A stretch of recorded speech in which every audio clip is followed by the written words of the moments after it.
Atau suaranya ya kalian? Itu ya. Oke.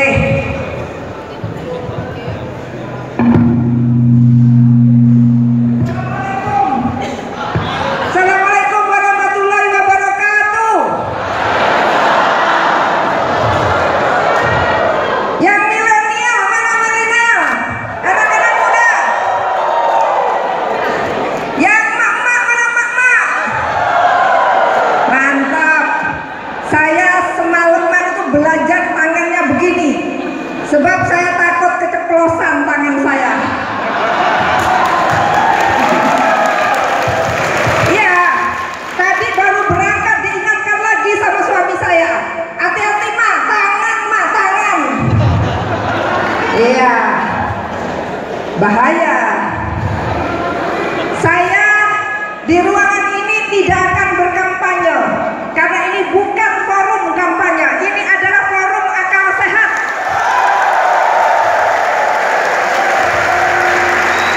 Selamat datang Bung Rocky Gerung. Ya, ini lagi fenomenal, lagi ngetren, lagi diuber-uber emak-emak. Bang Rocky Gerung datang ke Lumajang ini dalam rangka untuk membangkitkan akal sehat warga Lumajang supaya kita bisa. Assalamualaikum warahmatullahi wabarakatuh. Selamat sore, salam sejahtera buat kita semua.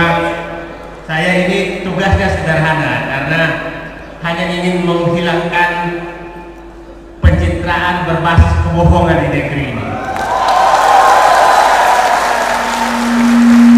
Jadi kamus kebohongan itu ada di kepala saya, jadi saya hafal semua.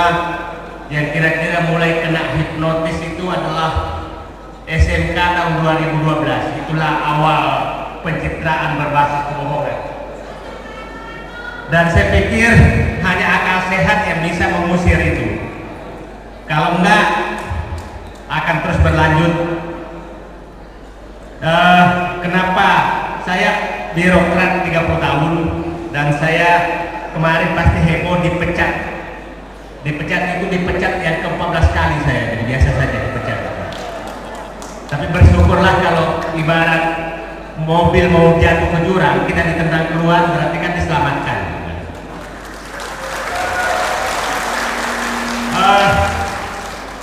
Negeri ini saya mengalami bekerja sejak Pak Harto sampai sekarang. Saya nyatakan inilah puncak ketegangan yang pernah saya alami, puncak ketegangan. Pada pemilu 87, saya pegawai baru, saya bertanya ke Pak Habibie. Pak Habibie saat itu Menteri Stek PBBT, dan saya bertanya, Pak Habibie, kenapa kita harus memilih Golkar? Itu dulu kan kalau mau pemilu kan seluruh pegawai negeri kumpulkan. Dan saya menyatakan, kenapa saya harus memilih Golkar? Tidak marah tuh. Sekarang kita mau bicara akal sehat saja, kalau tidak pro langsung diintai. Jadi, ya saya tadi dengan Pak Rocky Gerung mengalami betapa tidak merdekanya lagi kami. Kami rencana datang ke Jember, nggak apa-apa kalau ada wartawan buat aja. Datang ke Jember, sudah siapkan helikopter, tapi kita punya intelijen juga, intelijen kecil-kecilan. Jangan naik heli Pak, sudah dihadap. Terpaksa kita naik mobil di tengah jalan, terpaksa kami turun naik ambulans. Lewat jalan-jalan kecil, karena semua sudah dihadap. Pertanyaan saya, apakah cara ini harus diteruskan di negeri ini? Apakah warga negara yang tidak jelas-jelas memihak harus disingkirkan? Cara ini harus segera diakhiri. Saya berharap bahwa nanti kalau ada pemimpin yang terpilih, hentikan cara ini. Cara ini membuat orang menjadi ketakutan. Saya berharap kalau ada aparat yang hadir, tolong sampaikan, pandang baju Bapak, pandang dompet Bapak, bahwa itu uang rakyat. Janganlah Bapak menyakiti rakyat. Saya menangis menyatakan ini karena saya mengalami sendiri. Bapak saya perintis kemerdekaan pasti lebih parah dialami, tapi anakmu sekarang yang kau sudah merdeka akan mengalami hal yang sama. Hanya saat ini. Ini harus diakhiri, akal sehat harus menonjol. Siapkan semua para generasi muda. Kalau Anda biarkan seperti ini, maka Anda akan menjadi bodoh dan dungu. Negeri ini harus diselamatkan. Negeri ini saya katakan harus diselamatkan. Saya waktu 98, saya anggota DPR MPR, umur saya ya 30 tahunan. Yang keluar berdemo itu adalah mahasiswa. Yang sekarang keluar itulah mak-mak yang keluar. Jadi saya katakan bangsaku sedang ada masalah besar. Karena mak-mak seluruh Indonesia kuat. Kalau ada pemimpin menganggap bahwa bangsanya masih aman-aman saja, saya pikir dia sedang berada di jalan sesat. Seorang pemimpin yang menikmati jabatan berarti dia sedang berada dalam jalan sesat. Mari kita ingatkan para pemimpin, segeralah keluar ke jalan sesat. Datanglah ke rakyatmu. Pemimpin adalah kalau berhasil membuat keputusan berpikir keras untuk membahagiakan rakyatnya. Pemimpin adalah orang yang merasa sudah bahagia kalau sudah berfoto seakan-akan seperti rakyat. Berfoto di pinggir laut, berfoto di dalam got. Itulah seakan-akan sudah pemimpin. Itu adalah pemimpin. Sekali lagi, saya tidak panjang-panjang.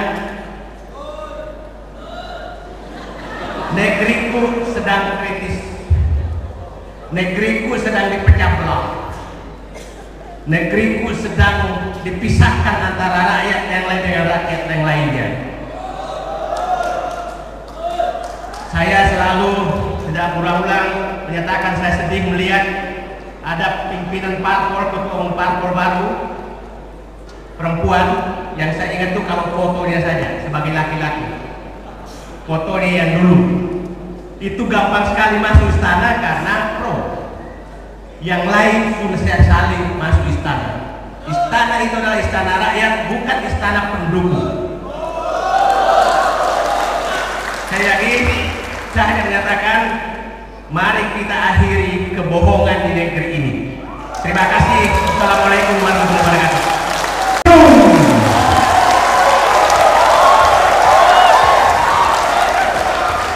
Oke, terima kasih.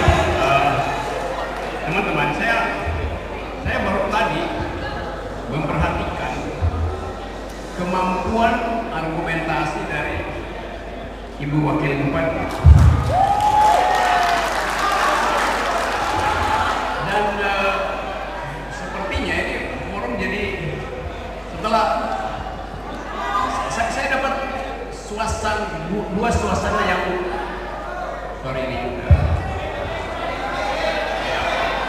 dapat cukup mendengar ya. Oke, saya gembira di sini karena ada satu keindahan di sini, yaitu persahabatan. Oke, ini.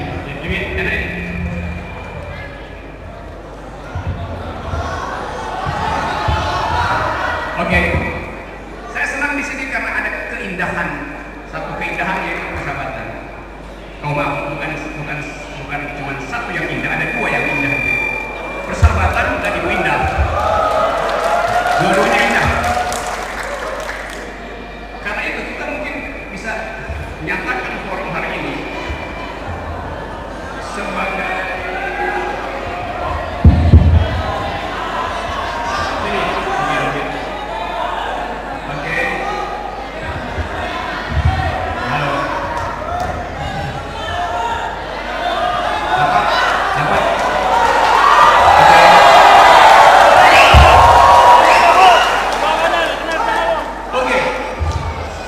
reform ILC, yaitu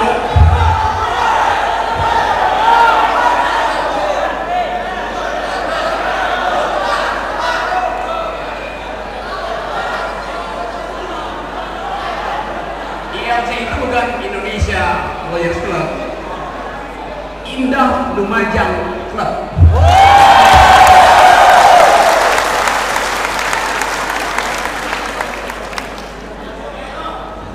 Oke, teman-teman, yang hilang dari kita hari-hari ini adalah keindahan persahabatan berwarga negara. Karena kita dipecah oleh arogansi kekuasaan. Belum pernah dalam sejarah kita mengalami semacam konfrontasi habis-habisan antar warga negara. Saya lihat poster tadi di jalan, ada tulisannya, saya kasih kritik ya dari junior kepada saya, kami rakyat Jokowi.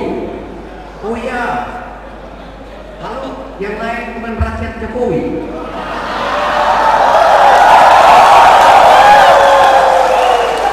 Padahal Pak Jokowi adalah presiden saya juga. Kenapa saya tidak dianggap rakyat Jokowi?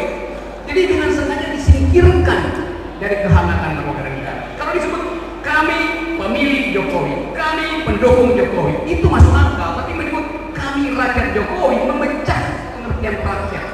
Rakyat itu utuh, tidak dipecah.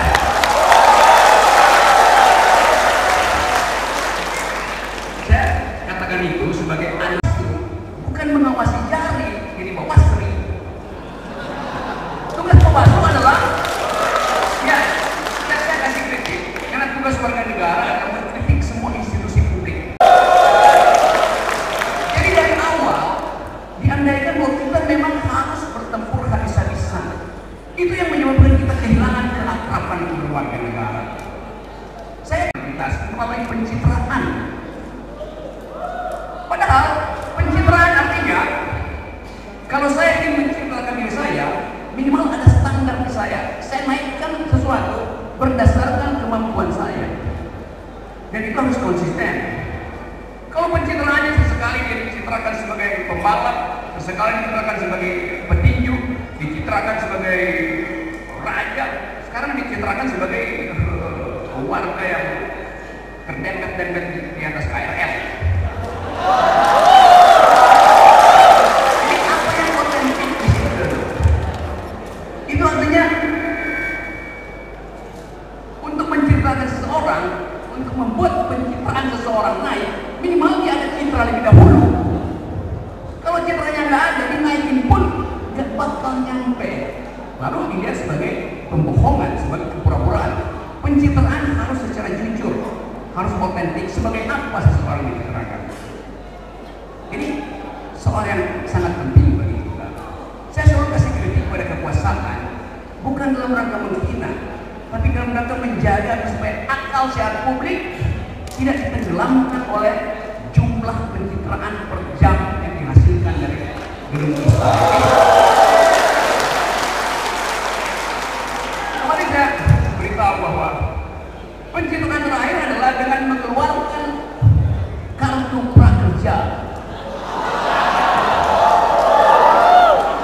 Kan kita lihat logikanya kartu prakerja itu. Kalau saya bekerja di sektor formal, gaji saya 3 juta sebulan. Lalu pemerintah bilang mereka yang belum bekerja dijamin oleh pemerintah melalui kartu prakerja. Berapa jaminannya? Saya bisa hidup minimal 2/3 dari gaji orang bekerja. Jadi saya akan dapat 2 juta. Maka orang yang sudah bekerja sebagai tenaga di sektor formal yang kerjanya 8 jam sehari tanpa jeda, dia lebih memilih untuk jadi penganggur karena dia dapat langsung 2 juta rupiah. Kan itu logikanya. Lain kalau pemerintah bilang misalnya, oke, prakerja itu diberi 500 ribu rupiah, itu artinya tidak menopang hidup dia. Karena hidup seseorang minimal kalau dia nganggur 2/3 dari orang yang bekerja. Aturannya begitu. Jadi Anda lihat nanti berapa banyak Kita lihat nanti berapa banyak orang yang sudah bekerja memilih menjadi penganggur karena akan dapat kartu prakerja.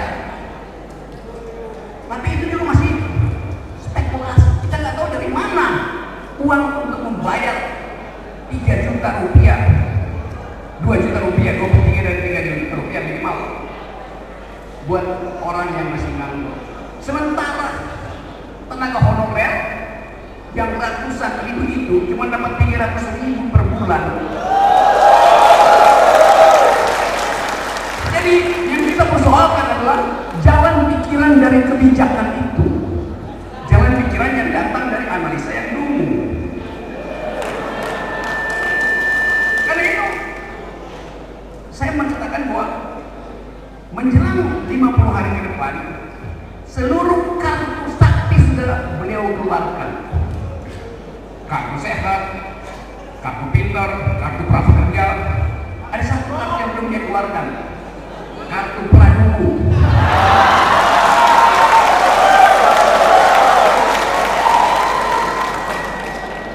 Dan saya nggak yakin dia akan keluarkan kartu itu, karena itu kartu yang akan dia pakai sendiri. Tapi kalau saya katakan ini, saya dianggap menghina. Padahal keterangan saya tentang kartu praduku terhubung dengan jumlah kartu lain yang tidak efektif. Begitu cara membaca persoalan sebenarnya. Saya nggak akan sebut kartu praduku kalau kartu-kartu sebelumnya adalah kartu tanpa guna. Jadi teman-teman semua, saya hanya ingin menghasilkan pembicaraan kritis warga negara. Kalau ada klaim misalnya bahwa di Jawa sekarang kelebihan pasokan listrik, lalu kita bertanya, kapan dibangun power plant? Kok kelebihan pasokan listrik? Sekarang otak kita diputar. Kelebihan bisa terjadi kalau ada pemakai yang tidak lagi berlangganan listrik. Jadi terjadi kelebihan pasokan karena industri-industri di Jawa ditutup, karena deindustrialisasi. Jadi kelebihan terjadi karena pemakai listrik utama pindahkan pabriknya keluar Indonesia. Kita kelebihan karena kita kekurangan industri itu soalnya. Jadi jangan pamer kelebihan, justru kita mesti sedih bahwa kelebihan itu disebabkan karena orang yang seharusnya menghasilkan produksi di Jawa pindah ke Vietnam, Kamboja. Itu namanya pendunguan publik.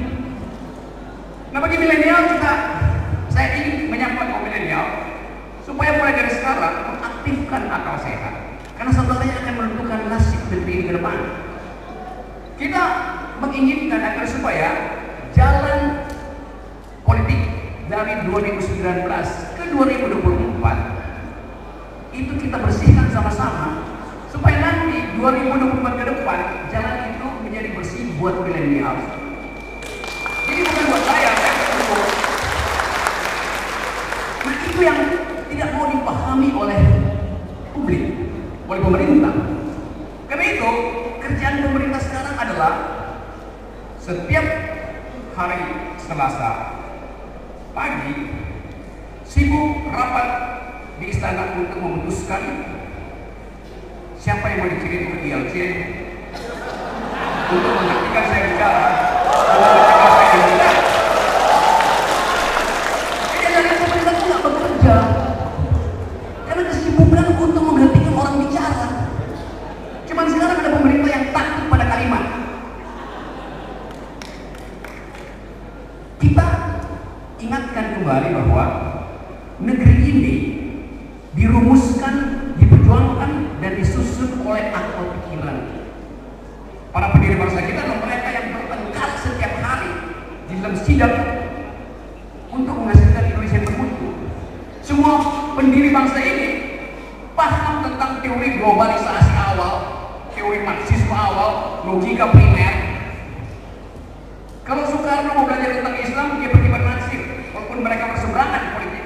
Soekarno akan bilang, tadi Saudara Nasir sangat cerdas menguraikan hubungan antara Islam dan demokrasi.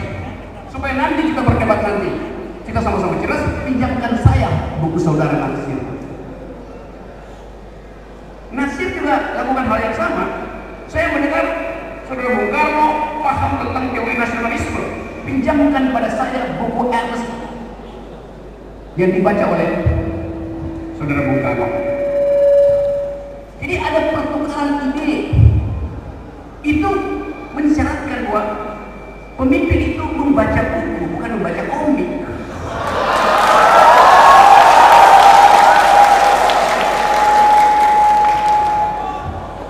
Orang yang membaca buku mampu bertengkar di tingkat internasional. Haji Agus Salim diplomat yang unggul, yang mampu mematahkan pikiran lawan hanya dengan metafora yang sederhana. Yang kemarin selalu ditafsirkan oleh si pelapor, seolah saya katakan Haji Agus Salim itu kambing. Padahal saya menerangkan bahwa Haji Agus Salim pernah diolok-olok di satu forum karena dia punya jenggot seperti kambing. Maka lawan politiknya dari ujung sana, dia mulai memolok Agus Salim. Agus Salim lagi bicara, yang sana mengganggu, beh. Lalu Agus Salim marah nggak? Agus Salim bilang, kamu gendruwo, kamu sotoyo. Tidak, Agus Salim bilang begini, setahu saya berada di forum manusia, mengapa ada kambing di belakang sana? Itu namanya kecerdasan intelektual. Agus Salim S3, S2, S1 enggak, lulus SMA, tapi dia membaca buku-buku global, dia paham 7 bahasa. Nah, pemimpin kita pasti nggak mampu bertengkar di tingkat internasional karena persoalan pengetahuan kapasitas. Sehingga satu-satunya yang akan diingat oleh pers dunia tentang kepemimpinan beliau adalah I want to test my minister. Itu akan dicatat sebagai olok-olok diplomasi sampai 10 tahun ke depan. Dan yang akan baca itu adalah anak cucu saudara. Milenial nanti 20 tahun ke depan, anakku akan tanya, ayah, kenapa presiden di satu waktu di satu dekade yang lalu bilang I want to test my minister? Padahal pertanyaan diajukan pada kepala negara di forum internasional. Itu tidak sopan. Tentu saja Bu Indah akan bilang, ajudan saya, jawab pertanyaan gubernur. Kan itu nggak sopan kan? Karena itu perlu persiapan milenial dengan ide, dengan pikiran. Kita kehilangan kepemimpinan di tingkat dunia. Dulu kita disegani di ASEAN, nggak ada yang berani ganggu Indonesia. Di forum OKI, kita disegani. Di forum PBB, seluruh presiden kita, Bung Karno pernah bicara di forum PBB, Gus Dur pernah bicara, SBY pernah bicara, Habibie pernah pidato. Yang dua itu nggak pernah mau bicara karena nggak punya kapasitas untuk bicara di forum internasional.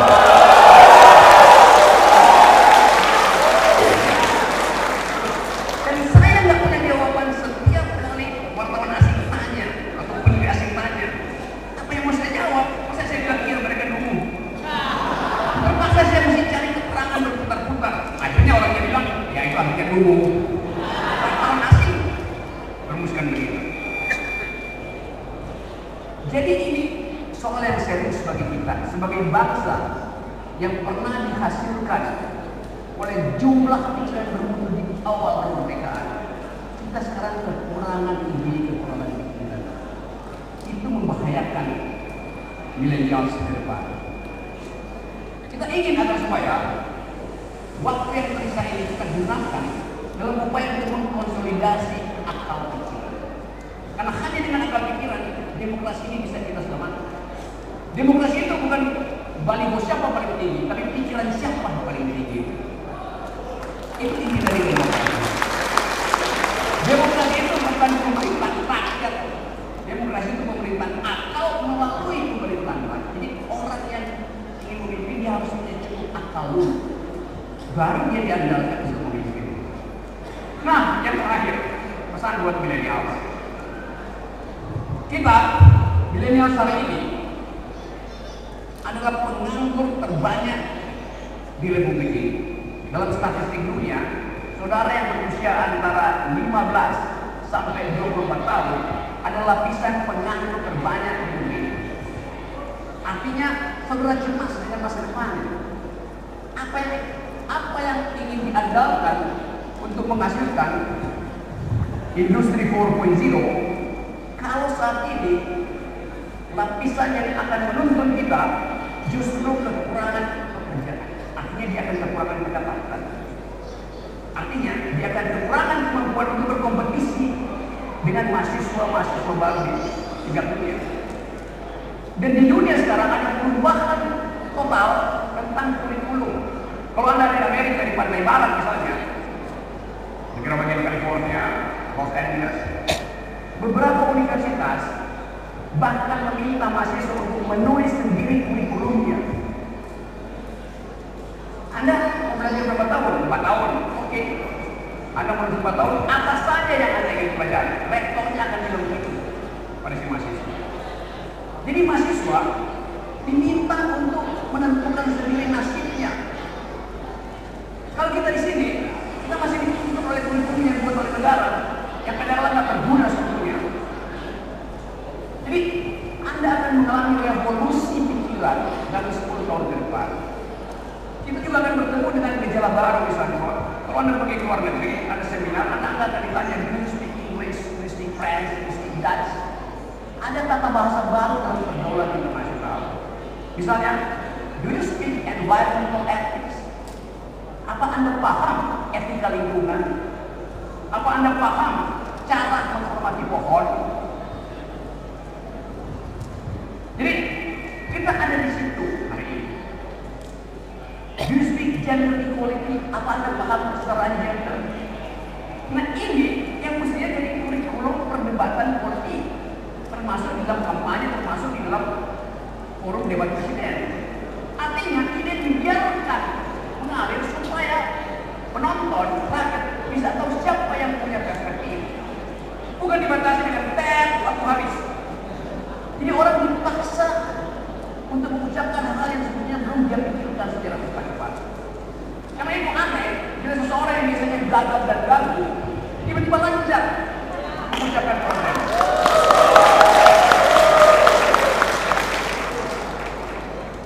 Itu lalu orang berpikir apa yang terjadi? Dapat bocoran? Atau ada powerpoint baru yang saya kemampuan membisikkan sesuatu? Jadi kita ingin agar supaya kompetisi pikiran betul-betul menjadi subjek politik ke depan. Dan itu adalah hak milenial untuk menuntut kompetisi pikiran. Tanpa itu, negeri ini akan kembali jadi ingatan di masa lalu. Nah, saya menerangkan terakhir bahwa supaya pemimpin itu mampu berkompetisi ke depan, dia harus punya visi yang visioner, bukan sekedar visi, tapi visioner. Visi itu bisa ditulis di atas kertas, tapi visionernya adanya di kepala. Jadi orang yang punya visi tapi tidak visioner, dia akan tergantung pada penggalan kertas yang ada di depan. Pemimpin yang visioner, dia punya pikiran jangka panjang, jauh ke depan dia berkata.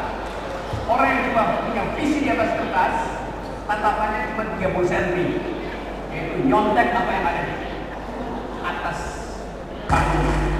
Jadi, saudara-saudara, kita ingin pastikan bahwa kalau milenial saat ini ingin jadi pemimpin, dia harus pastikan bahwa dia berpikir visioner, jauh ke depan, bukan sekedar mampu untuk menatap, menyontek 30 cm kertas yang dituliskan oleh asisten-asisten. Itu buat milenial. Yang terakhir buat mak-mak. Saya nggak percaya lagi politik kecuali membaca WA mak-mak.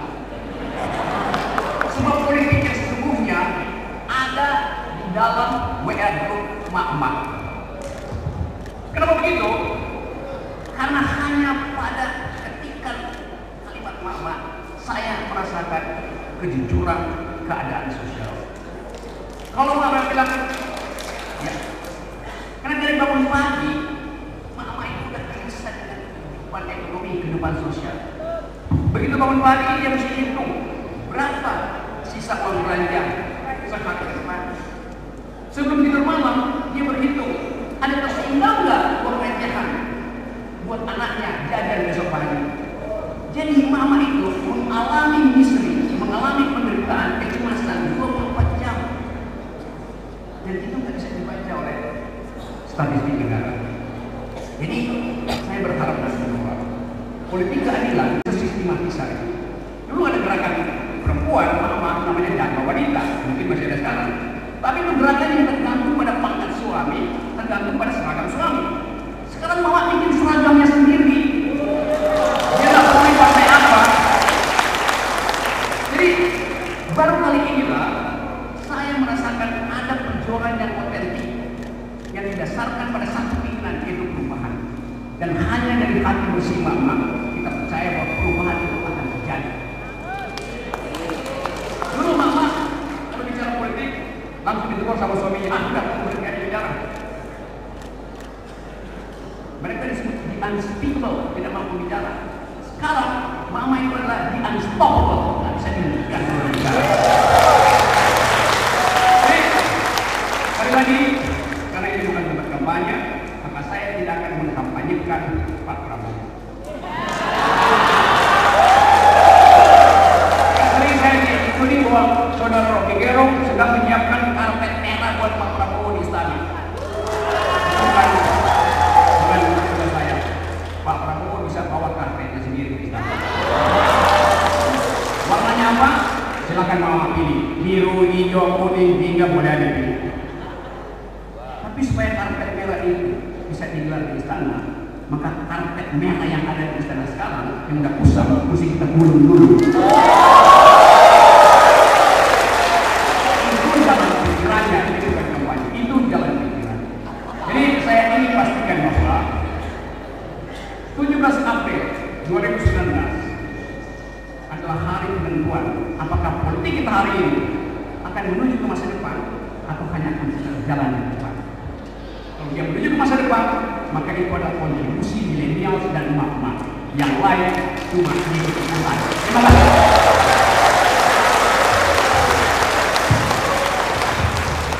Terima kasih Bung Rocky Gerung, seperti yang saya janjikan. Baik, kita punya waktu beberapa menit ke depan, agak panjang sebenarnya, tapi kita akan lihat. Tengah, tepatnya di Florence, Italia Utara, itu ada filsuf politik seperti Bang Rocky yang menyatakan bahwa untuk meraih kekuasaan dan mempertahankan kekuasaan itu harus mengesampingkan etika dan moral.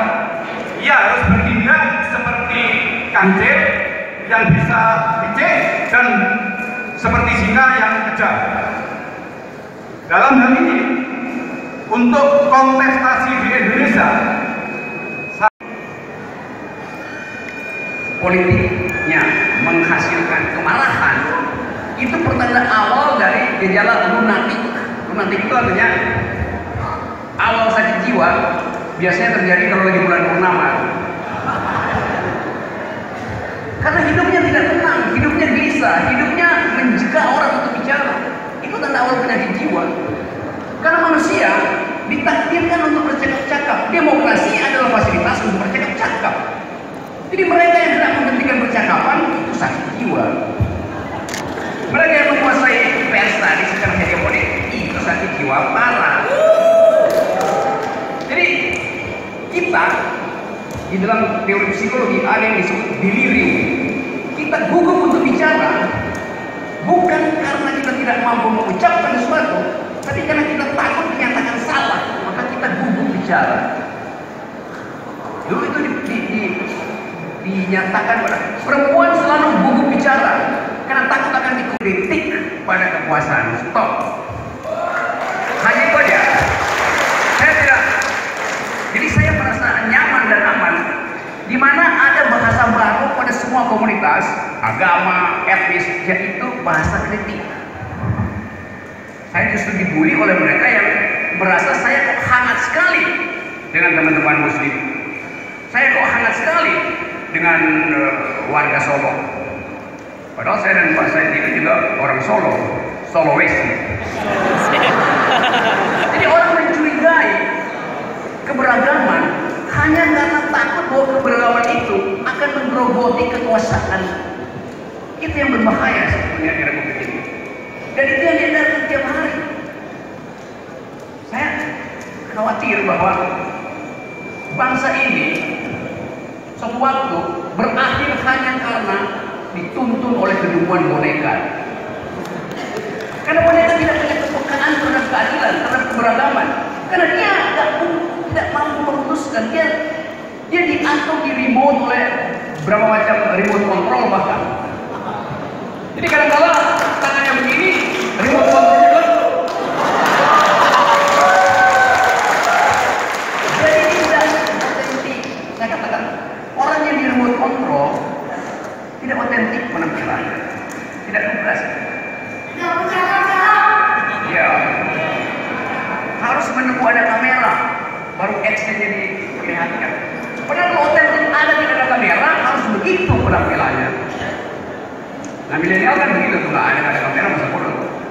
Jadi kita biasakan untuk mengolah dan merawat perbedaan, bukan mempertengkarkannya.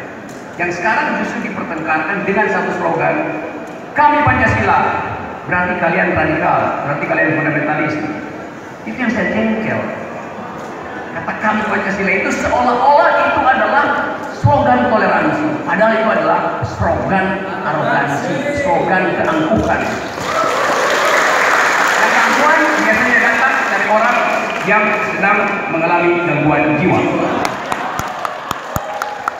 5.000 triliun dan ibu dan bapak mengalami ekonomi sekarang masalah besar karena ini ekonomi ini dibangun di atas dan di bawah, di tengah tidak ada. Di atas itu adalah pembangunan infrastruktur yang banyak sekali sehingga uang yang ada itu masuk ke pabrik semen, pabrik baja dan pemilik tanah. Yang di bawah dikasih kartu. Kartu ini kalau dengarkan bagus, tapi sebenarnya kartu bisa mematikan ekonomi. Karena apa? Kartu tidak bisa lagi dipakai membeli pisang goreng buatan tetangga, tidak bisa beli untuk kaca yang dibeli yang sedang dipanen tetangga. Yang punya kartu harus cari tempat kartu untuk membeli. Tempat kartu untuk membeli biasanya bukan produksi ekonomi rakyat, tapi produksi bermerek. Nah, kalau dengar seakan-akan kartu hebat, kartu ini menyebabkan tidak ada uang berputar. Karena adanya di kartu bisa berputar di toko-toko tertentu, tidak bisa membeli milik tetangga. Nah, saya katakan ini akan berat. Jadi kalau tidak ada terobosan perbaikan kebijakan, apalagi tadi mau mengeluarkan kartu lagi, ini kartu ini yang pertanyaan saya adalah siapa sih yang membuat kartu ini? Terus kartu ini ada nggak sih coba yang nggak ada daerahnya jauh, kalau mau belanja pakai kartu terpaksa cari minimarket yang ada kartunya kan? Mau belanja di sedangkan teman saya mengatakan pada saya, padahal Pak Jokowi kerja nyata, kenapa Anda tidak memilih? Sedangkan Pak Jokowi kok hanya masih janji-janji dan masih strateginya, belum kerja nyatanya. Sedangkan Pak Jokowi sudah terkenal bukti-buktinya seperti itu, Pak. Mungkin dari Pak Rocky bisa menambahkan bahasa atau ungkapan kepada teman saya agar bahasanya tidak menyinggung seperti itu. Terima kasih.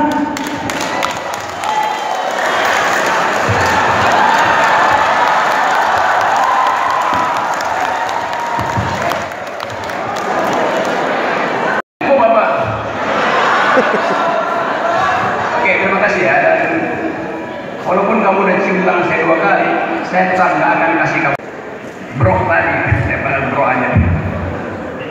Dan itu menunjukkan bahwa potensi kecerdasan bangsa ini ada di pojok-pojok negeri. Banyak betul potensi kecerdasan, tapi tidak bisa upload, bukan download ya.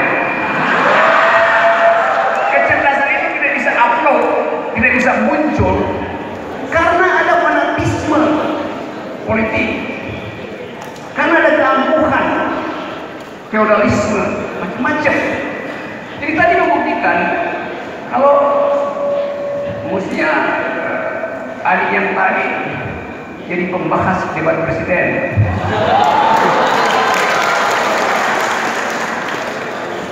Nah, kita ingin agar supaya begitu cara berpikir milenial, mempersoalkan kebijakan, memberi kritik, walaupun itu percakapan antar teman sekolah.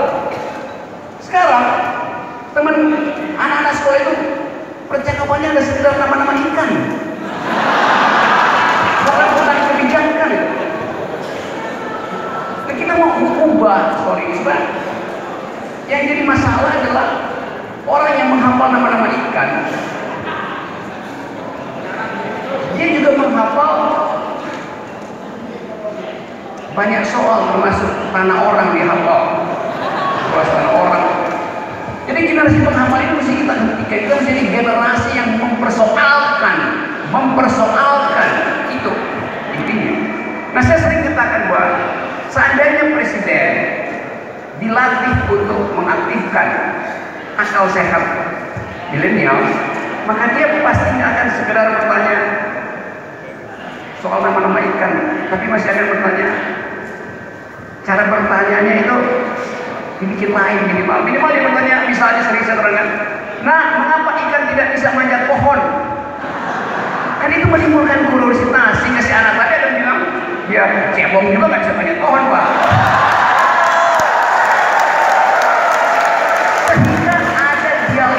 Ada dialog antara presiden dan si anak. Ini terjadi pertukaran argumen. Presiden akan bilang, memang, tapi terangkan dulu kenapa ikan nggak bisa manjat pohon. Si anak bilang, beri saya waktu 12 menit, Pak Presiden. Kenapa 12 menit? Kata Pak Rocky, 12 menit itu untuk oposisi. Terjadi lagi percakapan. Karena kekuasaan akan terus memprovokasi emosi, karena dia nggak punya akal. Kan itu problemnya. Kalau dia lewat ada akal, nggak ada yang tangkap sudah lapor. Sekarang kan tradisi baru, yaitu pelapor. Semua dilaporkan, semua dicari duitnya. Jadi itu soal kita hari ini. Kita pastikan bahwa pertanyaan itu akan dengan sendirinya tidak lagi ditanyakan bila terjadi. Saya mungkin akan pamit karena mesti kejar pesawat, tapi sekali lagi terima kasih karena saya diterima di sini dan dengan memperhatikan cara saudara berdebat, cara saudara mengajukan pertanyaan yang kritis, maka saya memikirkan dengan serius untuk ganti KTP Jakarta menjadi KTP Lumajang. Terima kasih.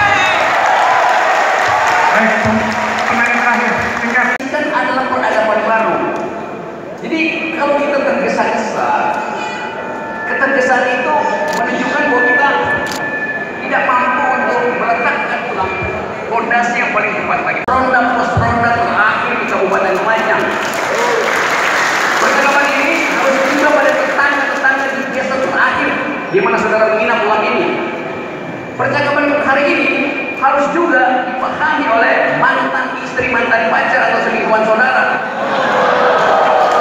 Karena yang kita inginkan adalah percakapan di sini berubah menjadi surat suara di kotak suara pada 17 April.